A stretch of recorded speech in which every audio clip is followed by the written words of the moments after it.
चक्रीवादळाचा भीषण तडाखा, लाखो रुपयांच्या सोलार प्रकल्पाचे क्षणार्धात नुकसान.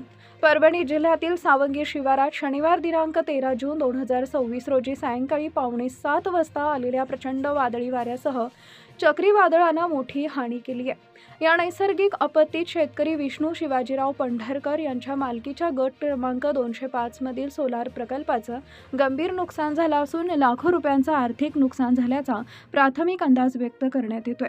मिळालेल्या माहितीनुसार काही मिनिटं सुरू असलेल्या चक्रीवादळाचा वेग इतका प्रचंड होता की लोखंडी संरचनेवर बसवण्यात आलेले सोलार पॅनल अक्षरशः उकडून फेकले गेले.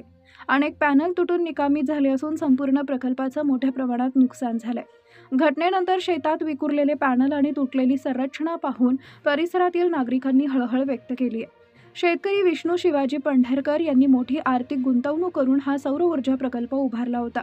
मात्र एका क्षणात निसर्गाच्या तडाख्यानं त्यांचे कष्टाचे स्वप्न उद्ध्वस्त झाले.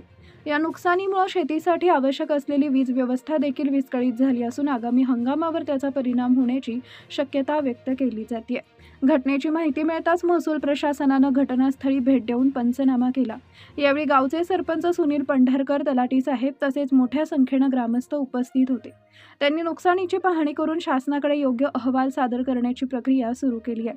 नुकसानग्रस्त शेतकरी विष्णू शिवाजीराव पंढरकर यांनी प्रशासनाकडे तातडीनं मदतीची मागणी करताना सांगितले की चक्रीवादळामुळे झालेल्या या मोठ्या नुकसानीची शासनानं गंभीर दखल घेत त्वरित आर्थिक मदत व नुकसान भरपाई द्यावी.